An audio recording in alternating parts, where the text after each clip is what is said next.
വിശുദ്ധ നാലാം അധ്യായത്തിലെ പ്രധാന കഥാപാത്രങ്ങളായ യേശുക്രിസ്തുവിനെയും ശമരിയക്കാരുടെ സ്ത്രീയെയും ആസ്പദമാക്കി കുമാരനാശാൻ രചിച്ച ചണ്ടാല ഭിക്ഷുകി എന്ന കവിത പ്രചാരം നേടിയിട്ടുണ്ട്. ശമരിയ പട്ടണത്തിൽ സുഖാർ എന്ന സ്ഥലത്ത് ഒരു ശമരിയ സ്ത്രീ വെള്ളം കോരുവാൻ വന്നു. വഴി നടന്ന് ക്ഷീണിച്ച യേശു ക്ഷീണം അകറ്റുവാനായി ആ സ്ത്രീയോട് ദാഹജലം ചോദിച്ചു. താൻ അധികൃതയായ സ്ത്രീയാണെന്നും തന്റെ കയ്യിൽ നിന്നും വെള്ളം കുടിക്കുന്നത് തെറ്റല്ലേ എന്നും ആ സ്ത്രീ യേശുവിനോട് ചോദിക്കുന്നു. എന്നാൽ സമത്വത്തിന്റെ സന്ദേശം ക്രിസ്തുദേവൻ ഇവിടെ പകരുന്നതാണ് ഈ സംഗീത ശില്പത്തിന്റെ ഇതിവൃത്തം.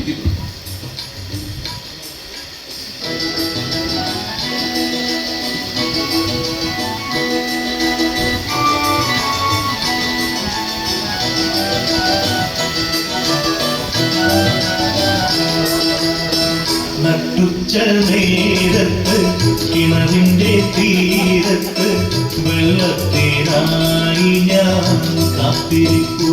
നാരി ഒരു പാത്രം ദാഹജലം നീ എനിക്ക് നൽകൂ. അയ്യയ്യോ നീയൊരുവൻ, ഞാൻ ഇന്നൊരു ശമരായത്തെ, ഞാൻ കോരിയ വെള്ളം തൊട്ടാൽ തീണ്ടലില്ലേ, ഞാൻ കോരിയ വെള്ളം തൊട്ടാൽ തീണ്ടലില്ലേ. അറിയുന്നില്ലേതും നീ എന്നോടു നീ ചോദിച്ച ജീവന്റെ ജലം കോരിത്തരുമല്ലോ ഞാൻ, ജീവന്റെ ജലം കോരിത്തരുമല്ലോ ഞാൻ. കയറില്ല പാളയമില്ല, നീ എന്തിന് വെള്ളം കോരും, ജീവന്റെ ജലം നിന്നെ എങ്ങനെ കിട്ടും, ജീവന്റെ ജലം നിന്നെ എങ്ങനെ കിട്ടും.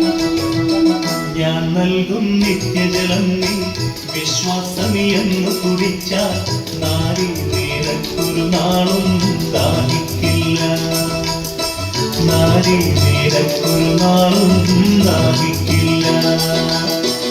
ആദിവ്യജലം നാഥാ, നൽകേണമെനിക്കൊരു പാത്രം, വീണ്ടും ഞാൻ വെള്ളം കോരാൻ പോരണ്ടല്ലോ, വീണ്ടും ഞാൻ വെള്ളം കോരാൻ പോരണ്ടല്ലോ.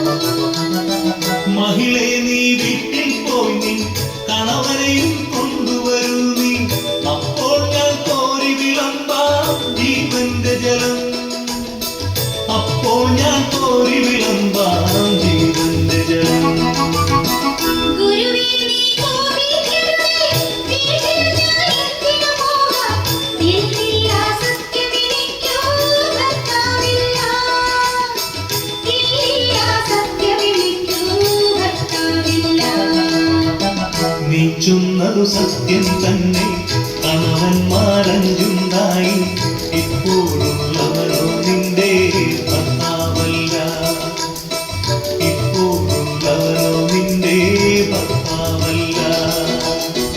നിൻഹിതമെൻ ജീവചരിത്രം, നീ എങ്ങനെ സർവമറിഞ്ഞു, ദൈവകരം തെളിവായി നിന്നിൽ കാണുന്നു ഞാൻ, ദൈവകരം തെളിവായി നിന്നിൽ കാണുന്നു ഞാൻ. മകളെ നീ ശങ്കിക്കണ്ട, ദൈവത്തിൻ പുത്രൻ തന്നെ നിൻ മുന്നിൽ നിൽക്കുന്നു, നീ അറിഞ്ഞുകൊള്ളുക, നിൻ മുന്നിൽ നിൽക്കുന്നു, നീ അറിഞ്ഞുകൊള്ളുക.